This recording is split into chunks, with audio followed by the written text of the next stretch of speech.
So, students, welcome to lecture number 6, and we have learned in the last lecture about the basic concepts of probability.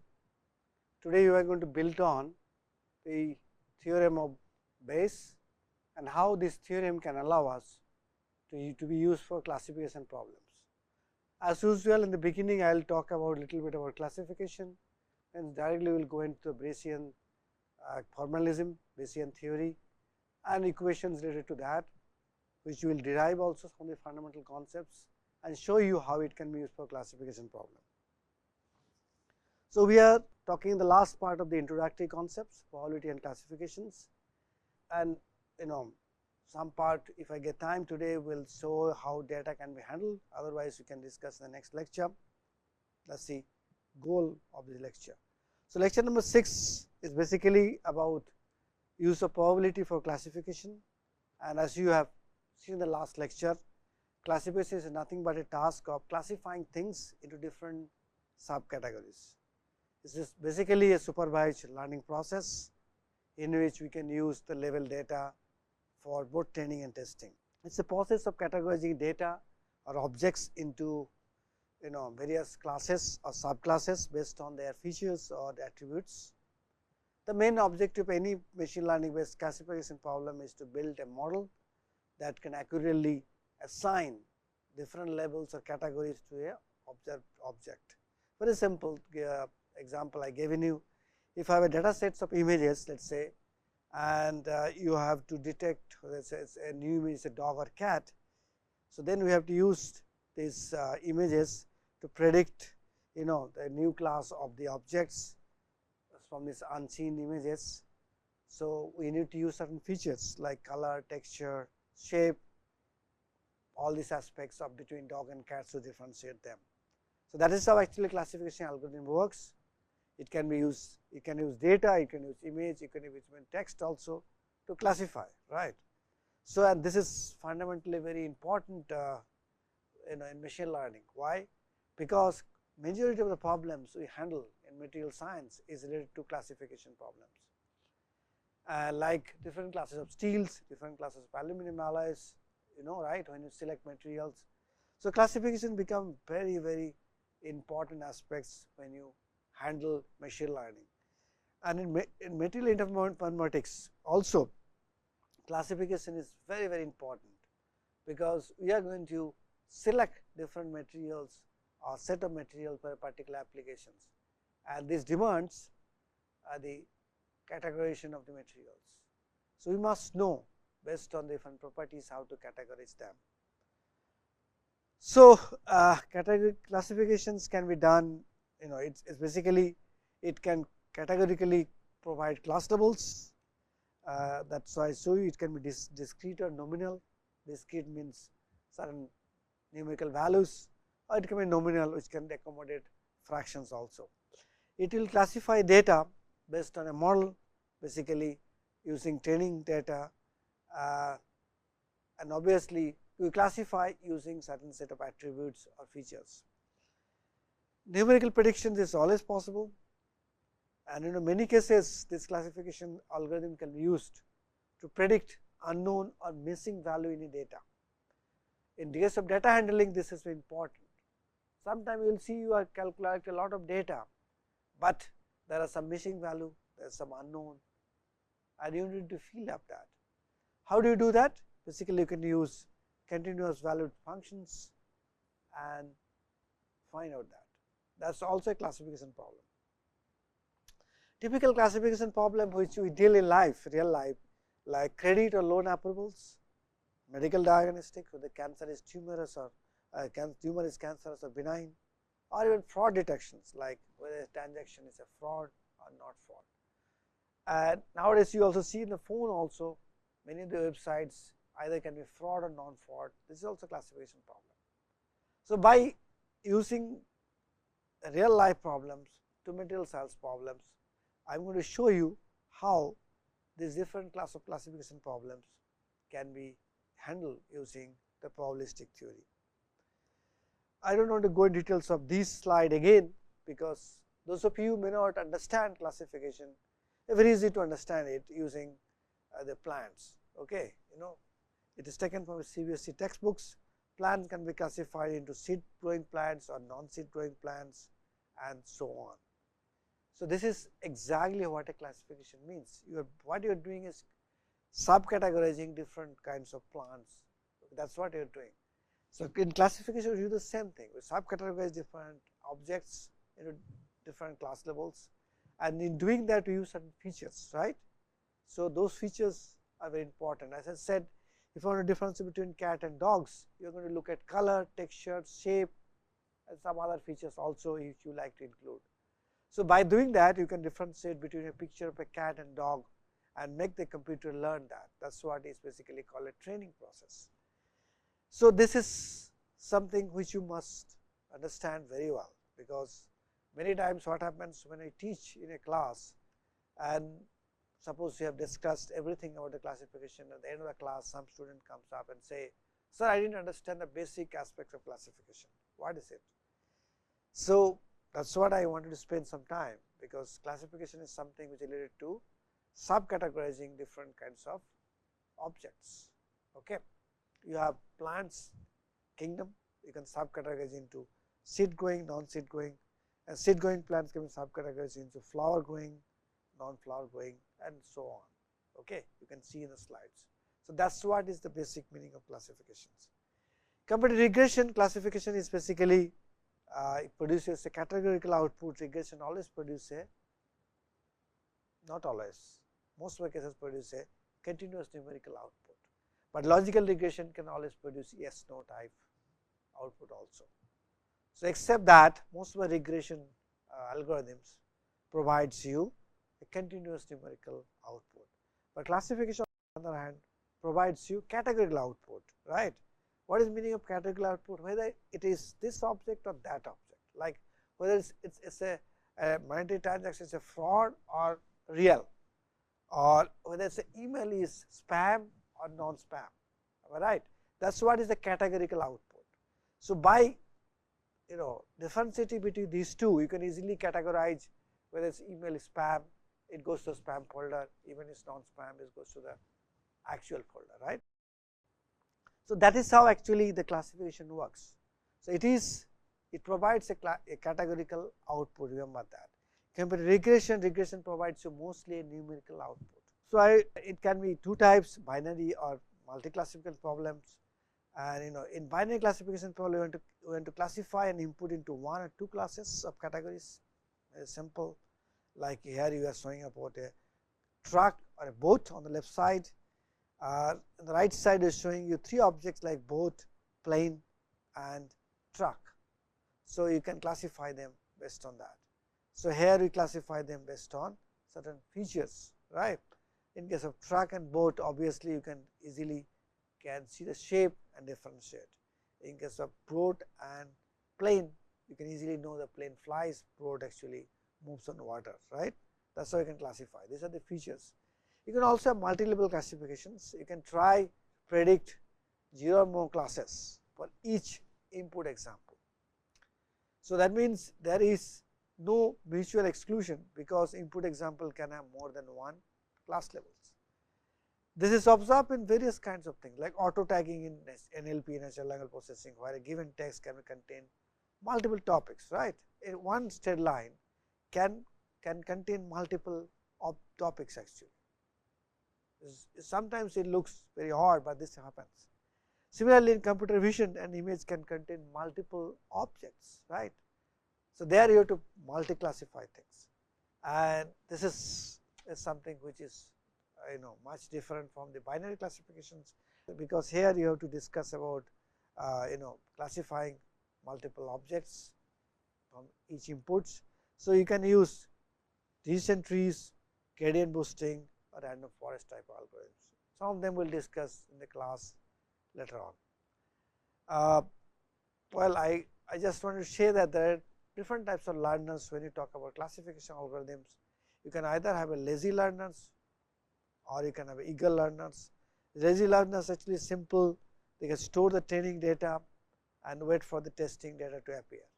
On the other hand, eager learners, they construct a classification algorithm based on training data before even getting into prediction from the base to provide predicted data, right. That is what the difference.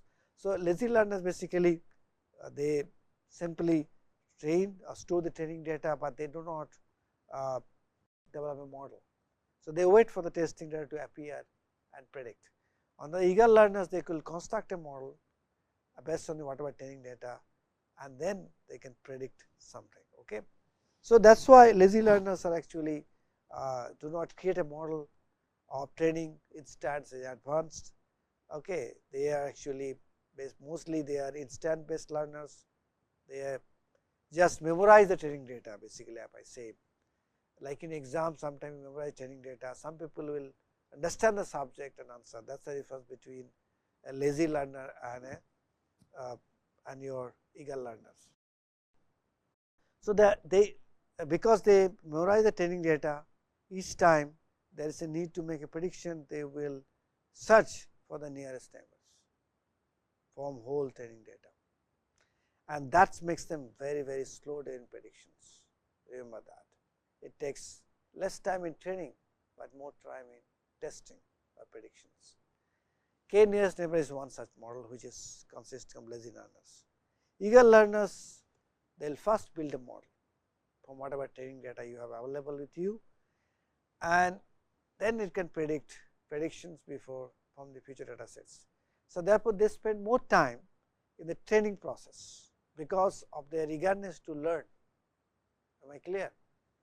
And they are actually very fast to predict.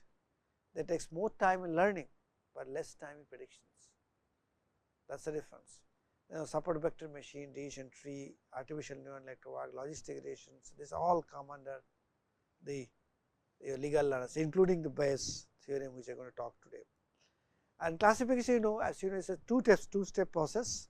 First, you can construct a model, describe a set of predetermined classes, and then actually in the next stage you can use the model for classifying the future of the unknown objects.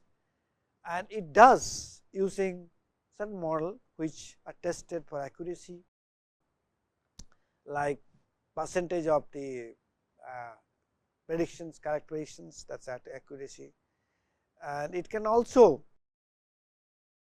accurate many different ways, but that is the primary goal when you talk about model usage. So, like in a model construction, what you do? Let us suppose a training data consists of this following things: different persons, and they are ranks are assistant professor or professor, associate professor. I think assistant professor, associate professor, all of them are there, and they develop classify algorithm. What is the algorithm? If the rank is professor or years spent is more than 6 years, then the person is tenured. That is what is your model. You see that, right? That is what is the model is. Now, if you want to test it, what do you do? Simply you can use it, you can have unseen data, and like that then you can test it or predict it. Okay, that is what it is. So, now let me just discuss about this Bayes algorithm, how it can be used for these aspects. So, as you know that Bayes theorem is basically used in probabilities, and you should know what is probability, how does it work, all this aspect, right. And so, therefore, probability is basically what? Probability is basically provides you very important aspects, that whether an event will happen or not, if it happens, what is its chance of happening, right. Let us say you are taking a coin and tossing it, right. So, once you take a coin and twice toss it, there are two outcome possible, head or tail, right. So, what is the probability of getting one head once you toss a coin? It is basically half, as you know. Why? Because it is depends on the two events, either it can have tail or head. So, once you have two events or two instances possible, and probability of having one of them occurring in a random events or random set of events is 1/2. That is why that is what is. Now, if you take a cards, playing cards, you have there are 52 playing cards, and if you want to predict by the getting probability of getting one spread out of 52 cards, what is will be probability? You can calculate that very easily, because there are 14 number of spreads, and there are 52 cards. So, therefore, probability of getting one spread out of 52 cards is basically 14 by 52, right. That is easy to calculate. So, therefore, probability provides you the successful chances of any event. What is the chance of any event? That is what is the probability. Okay. So, let us not discuss so much about it, directly go into the Bayesian probability theory. We will go to the board and discuss about it, correct. So, as you know, probability is mostly discussed by what is known as a Venn diagram. All of you should know that. Let us say there are two events A and B, and this is what is the set A, okay, and this is set B, and there is the intersection you can see here, right, where both the events can happen. Am I clear? What I have drawn is basically set A and set B. Within the set A, events belonging to A can happen.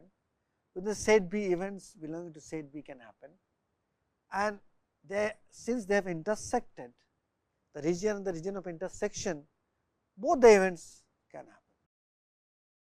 So, you can understand in this kind of systems there are two important aspects to be considered. One is called your joint probability,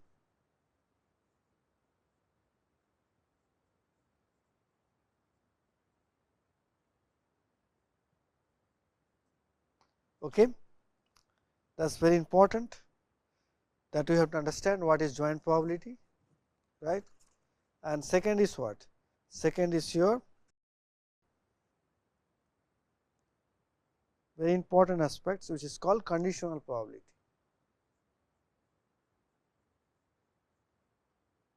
These two aspects will provide us the Bayes theorem, right. So, Bayes means names after the scientist or mathematician Bayes theorem. So, what is joint probability? Let us talk about it. I already given you some hint, right. When I drawn these two sets A and B in terms of Venn diagrams, I said you there is a region of intersection. What is joint probability defined? It is called, if I have two events A and B, I have written, right. Am I clear? Both the events, the probability that both the events can occur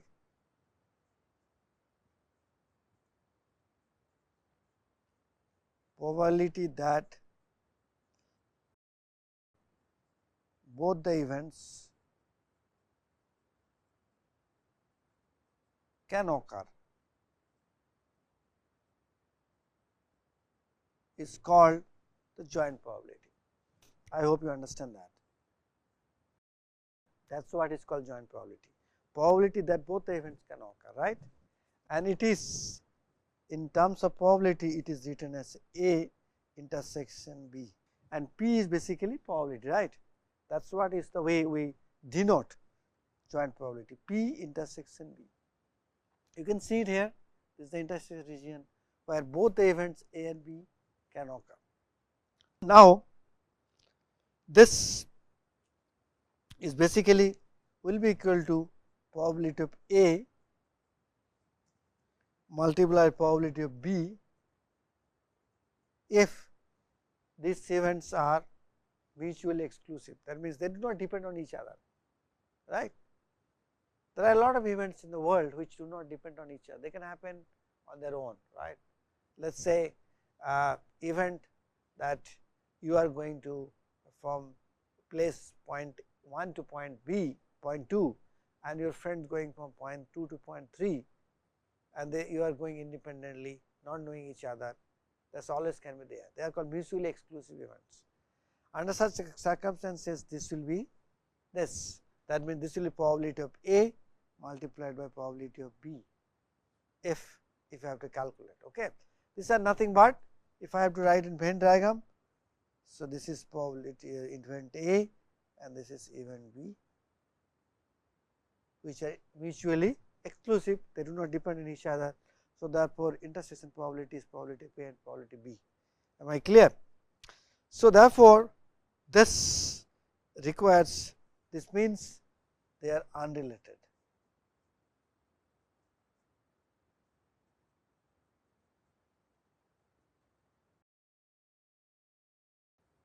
Okay, otherwise, joint probability is this region defined by this intersection region between A and B things.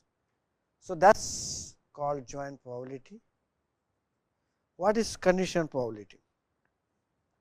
That is more difficult to understand. This is easy. Probability that both the events can occur is what is called joint probability, right. This is more difficult to understand, therefore, please concentrate. Let us say event has already occurred. What is the probability of the other event which can occur when the first event has already occurred? That is what is called conditional probability. So, probability of event, let me write probability of event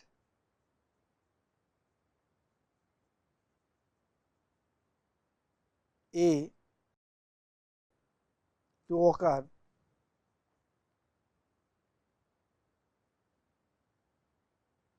when B has already occurred, already taken place.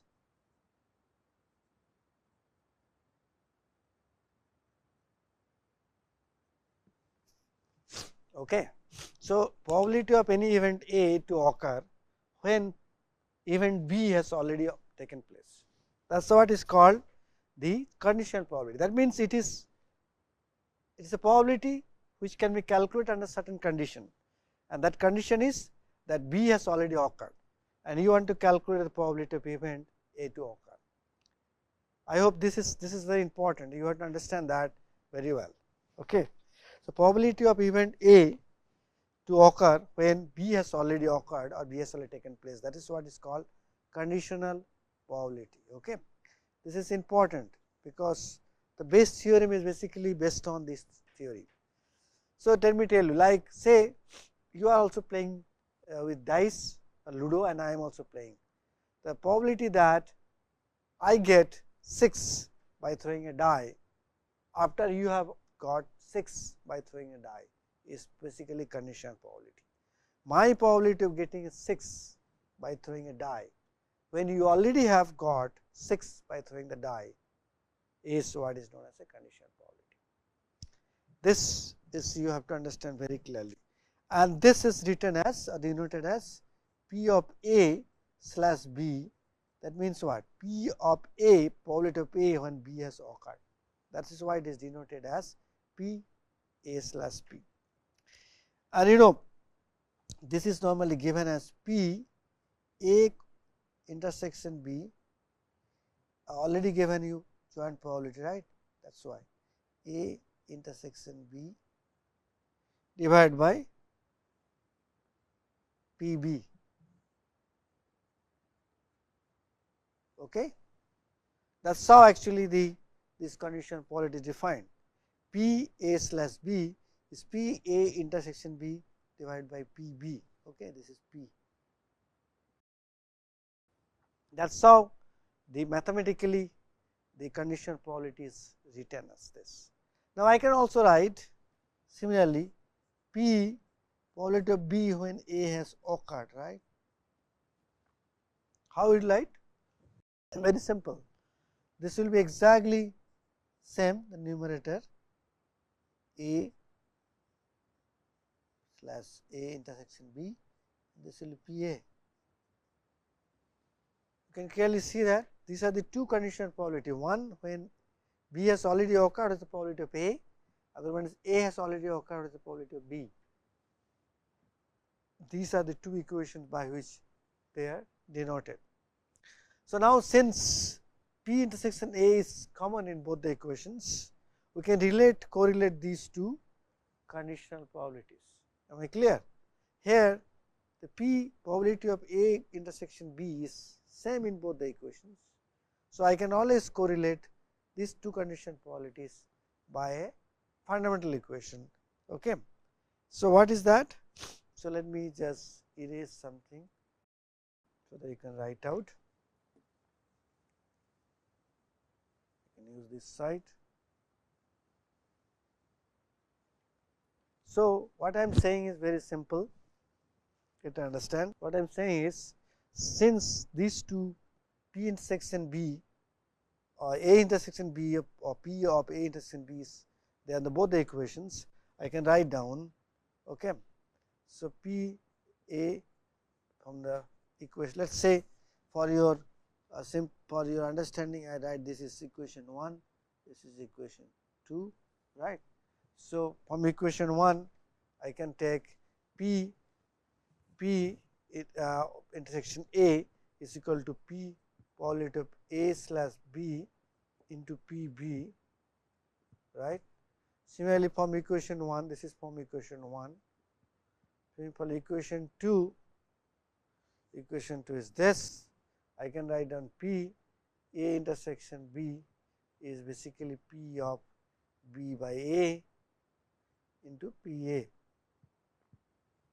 So, I can equate these two. What I can do is I can write P A slash B into P B is equal to P by A into P A. Am I clear? This is very easy, not difficult at all. So, therefore, what you get is P A by B or A slash B equal to P B by A into P A divided by P B. So, this is what is called the Bayes conditional probability theorem. This particular mathematical equation is known as Bayes theorem.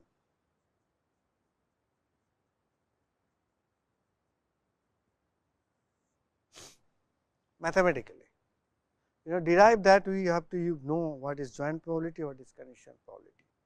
You have to know many more terms, but first you derive yourself this set of equations so that you can understand it.